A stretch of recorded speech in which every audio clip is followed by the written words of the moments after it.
ইরানের বিভিন্ন লক্ষ্যবস্তুতে হামলা চালানোর দাবি করেছে যুক্তরাষ্ট্রের সামরিক বাহিনীর সেন্ট্রাল কমান্ড সেন্টকম।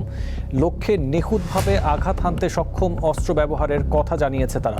সোমবার সেন্টকম জানিয়েছে তারা ইরানের এয়ার ডিফেন্স সিস্টেম, উপকূলীয় রাডার স্থাপনা, ক্ষেপণাস্ত্র ও ড্রোন সক্ষমতা আর ছোট ছোট অস্ত্রসজ্জিত নৌকাসহ কয়েক ডজন লক্ষ্যে আঘাত হেনেছে। এসব হামলা চালাতে যুদ্ধবিমান, নৌবাহিনীর যুদ্ধজাহাজ, আত্মঘাতী আকাশ ও সামুদ্রিক ড্রোন ব্যবহার করা হয়েছে।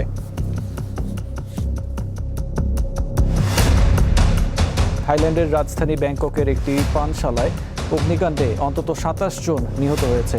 রোববার গভীর রাতে জনপ্রিয় চাতুচাক এলাকায় এই দুর্ঘটনা ঘটে। প্রত্যক্ষদর্শীরা জানায় মঞ্চের কাছে আগুনের সূত্রপাত হয়, এরপর তা দ্রুত ছড়িয়ে পড়ে। মধ্যরাতের পর আগুন নেভাতে সক্ষম হয় ফায়ার সার্ভিস। ঘটনাস্থল পরিদর্শন করেছেন প্রধানমন্ত্রী অনুতিন চান্দ্রিরাকুল।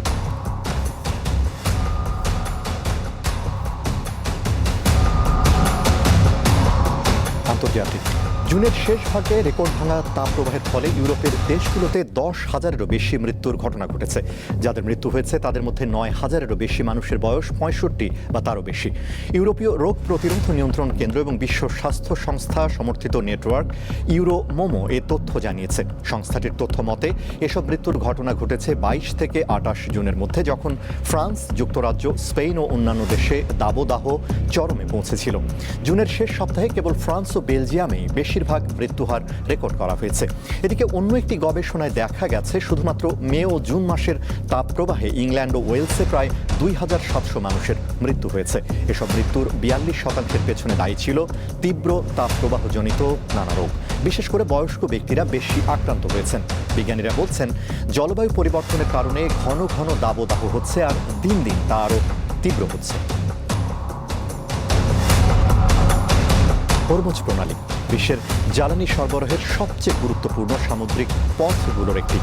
ইরান যুদ্ধের সময় হরমুজের কারণে বেশ বেকায়দায় পড়েছে যুক্তরাষ্ট্র। তাই এবার হরমুজের বিকল্প পথ খুঁজছে ওয়াশিংটন ও মিত্ররা।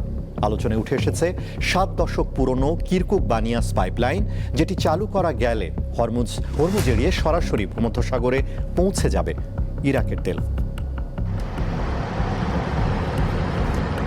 বিশ্বে জ্বালানি পরিবহনে কৌশলগত গুরুত্বপূর্ণ হরমুজ প্রণালী নিয়ন্ত্রণে একক আধিপত্য চায় ইরান। সরু এই প্রণালী বন্ধ করে দিয়েই শত্রুদের আলোচনার টেবিলে বসতে বাধ্য করেছিল দেশটি। দর কষাকষিতে বেশ খানিকটা এগিয়েও ছিল তেহরান। তাই ট্রাম্পের ভাবনা, না থাকবে বাঁশ, না বাজবে বাঁশি। বিশ্ববাজারে ইরাকের তেল বিক্রি সহজ করতে ৭ দশকের পুরনো অচল এক পাইপলাইনকে সচল করার উদ্যোগ নিয়েছেন তিনি। প্রায় ৫০০ কিলোমিটার দীর্ঘ কিরকুক বানিয়াস পাইপলাইনটি নির্মিত হয় ১৯৫২ সালে। ইরাকের কিরকুক তেলক্ষেত্র থেকে শুরু করে সিরিয়ার ভূমধ্যসাগরীয় উপকূলের শহর বানিয়াস পর্যন্ত বিস্তৃত এই পাইপলাইন। প্রতিদিন প্রায় ৩ লাখ ব্যারেল অপরিশোধিত তেল পরিবহনের সক্ষমতা রয়েছে এই পাইপলাইনের। ১৯৫৬ সালে আরব ইসরায়েল যুদ্ধ, ৮০-র দশকে ইরান ইরাক যুদ্ধ এবং ২০০৩ সালে যুক্তরাষ্ট্রের ইরাক অভিযান, প্রতিটি বড় সংঘাতই পাইপলাইনটিকে ক্ষতিগ্রস্ত করেছে। শেষ পর্যন্ত এটি সম্পূর্ণ অকার্যকর হয়ে পড়ে। ২ দশকের বেশি সময় ধরে সম্পূর্ণ পরিত্যক্ত অবস্থায় পড়ে থাকা এই অবকাঠামোই এখন নতুন করে গুরুত্ব পাচ্ছে। আলোচনার টেবিলে উঠছে আগামী সপ্তাহেই। যুক্তরাষ্ট্র সফরে এ বিষয়ে মার্কিন প্রেসিডেন্ট ডোনাল্ড ট্রাম্পের সাথে আলোচনা করবেন ইরাকের প্রধানমন্ত্রী আলী আল জায়েদি। বৈঠকে পাইপলাইনের পাশাপাশি পাম্পিং স্টেশন, বিদ্যুৎ সংযোগ এবং সংরক্ষণাগার পুনর্গঠনের পরিকল্পনা নিয়ে আলোচনা হবে। মার্কিন কোম্পানি শেভরন এবং ক্যাপিটাল টিআই এই সংস্কার প্রকল্পে অংশ নিতে পারে। পুরো প্রকল্প শেষ হতে সময় লাগতে পারে ২ থেকে ৩ বছর। বিশ্লেষকদের মতে এই পাইপলাইন সচল হলে ইরাকের তেল রপ্তানি আর পুরোপুরি হরমুজ প্রণালীর উপর নির্ভরশীল থাকবে না। এই লাইন সচল হলে বিশ্ববাজারে ইরাকের তেল বিক্রির সুযোগ বাড়বে। হরমুজ দিয়ে দিনে যেখানে ইরাক মাত্র ২ মিলিয়ন ব্যারেল তেল বিক্রি করতে পারে, সেখানে কিরকুক পাইপলাইন চালু হলে ৭ মিলিয়ন ব্যারেলের বেশি তেল বিক্রি সম্ভব। দীর্ঘদিনের পরিত্যক্ত এই অবকাঠামো আবার সচল হলে বদলে যেতে পারে ওয়েস্ট এশিয়ার জ্বালানি পরিবহনের চিত্র।